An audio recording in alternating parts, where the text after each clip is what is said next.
Assalamualaikum warahmatullahi wabarakatuh. Nama saya Irgi Fadilah Syahputra dari kelas 12 IPA 6. Nama saya Kelly Lucia Safira, kelas 12 IPA 6. Saya Ki Agus Muhammad Farhan dari kelas 12 IPA 6. Nama saya Juliandre, 12 IPA 6. Kami dari kelompok 5, Sekolah SMA 7 Tangsel akan menjelaskan soal-soal sel volta. Irgi Fadilah dan saya akan mengerjakan soal nomor 4A. Di nomor 4A ini kita diminta untuk menuliskan reaksi redoks antara kedua reaksi tersebut. Nah, tahap pertama kita harus menentukan yang mana reaksi yang teroksidasi atau sebagai anodanya dan mana reaksi yang tereduksi atau sebagai katodanya. Untuk itu, kita cukup melihat nilai dari SL tersebut. Jika SL dari sebuah reaksi lebih kecil, maka reaksi tersebut akan lebih mudah untuk teroksidasi dan sebaliknya untuk reduksi. Dan reaksi yang kedua ialah sebagai reduksinya. Lalu setelah itu kita akan setarakan kedua reaksi tersebut. Di sini kita dapat melihat bahwa elektronnya masih belum setara. Maka untuk itu kita akan setarakan dengan kebalikan nilai elektron tersebut. Jadi untuk reaksi pertama kita akan kalikan dengan 1 dan untuk unsur kedua kita akan kalikan dengan 2. Maka kita dapat reaksi seperti ini. Setelah sudah disetarakan, kita akan melihat mana yang sama lalu agar kita bisa coret.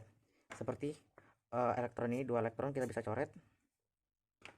Lalu setelah itu kita bisa menjumlahkan reaksi-reaksi ini. Ini adalah hasil reaksi akhirnya atau reaksi redoksnya. Kita bisa tentukan reaksi redoksnya melihat dari unsur yang tereduksi dan unsur yang teroksidasi.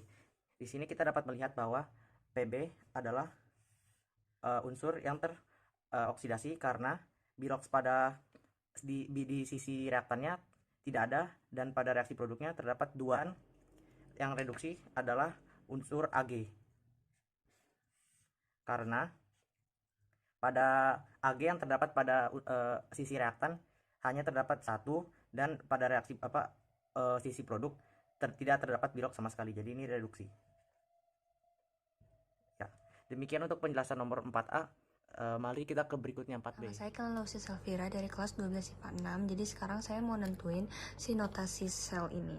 Jadi notasi sel itu udah ada aturannya. Jadi yang pertama ini harus si anoda lalu ion anoda, terus garis 2 ini sebagai jembatan garam, terus yang ini katoda, ion katoda, ini baru katoda.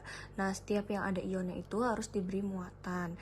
Jadi ini muatannya 2 plus dan ini plus. Jadi kalau misalkan si anoda itu dia E0-nya itu harus lebih kecil, sedangkan si katoda itu E0-nya harus lebih besar. Jadi di sini tinggal ditulis aja si PB solid, terus garis PB 2 plus itu muatannya aqueous, sama garis 2 ini sebagai jembatan garam, Ag plus solid sama garis Ag solid. Nah, ini yang ada muatannya itu berarti ion. Assalamualaikum warahmatullahi wabarakatuh. Di sini saya akan menjelaskan bagian C. Rumusnya ialah E0 sel sama dengan E0 katoda dikurangin E0 anoda. Lalu kita masukkan nominalnya. Jadi E0 sel sama dengan 0,80 dikurang 0,13. Karena minus ketemu minus menjadi plus. Jadi E0 sel sama dengan 80 ditambah 0,13, hasilnya menjadi plus 0,93. Assalamualaikum warahmatullahi wabarakatuh.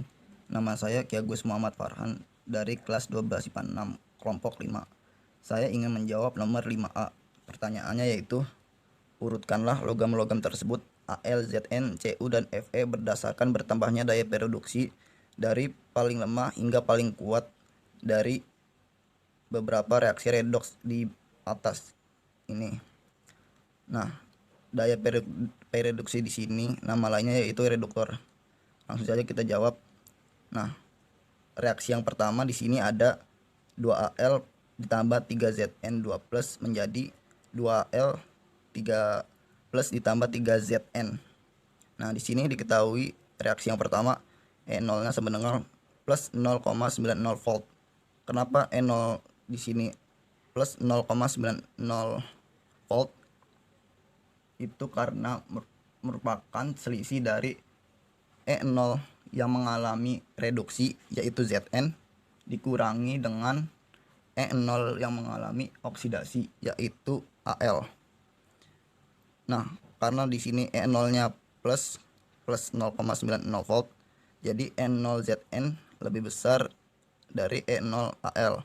Artinya E0Zn lebih besar 0,90 volt dari E0Al. Nah, langsung kita ke reaksi yang kedua, yaitu ada Zn ditambah Cu2 plus menjadi Zn2 plus ditambah Cu. Nah, reaksi yang kedua ini E0 nya sama dengan plus 1,10 volt. Nah, E0 di sini plus 1,10 itu selisih dari E0 yang mengalami reduksi yaitu Cu dikurangi dengan E0 yang mengalami oksidasi yaitu Zn. Karena di sini E0-nya plus, jadi E0 Cu lebih besar dari E0 Zn. Artinya E0 Cu lebih besar 1,10 volt dari E0 Zn. Nah, masuk ke reaksi yang ketiga. Di sini ada Fe plus Zn2 plus menjadi Fe2 plus ditambah Zn. Nah, diketahui reaksi yang ketiga ini E0-nya sama dengan min 0,22 volt. Nah, E0 di sini sama dengan min 0,22, itu selisih dari E0 yang mengalami reduksi yaitu Zn dikurangi dengan E0 yang mengalami oksidasi yaitu Fe. Karena di sini E0-nya min, jadi E0Zn itu lebih kecil dari E0Fe. Artinya E0Fe lebih besar 0,22 volt dari E0Zn. Nah, langsung saja kita urutkan dari reduktor paling kuat. Nah, di sini reduktor yang paling kuat yaitu Al, lalu Zn, Fe, dan Cu.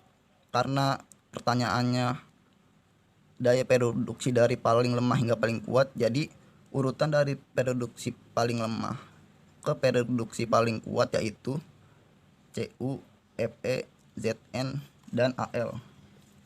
Sekian penjelasan dari saya, kurang lebihnya mohon maaf. Wassalamualaikum warahmatullahi wabarakatuh. Sekian penjelasan soal nomor 4A, 4B, 4C, dan 5A. Terima kasih.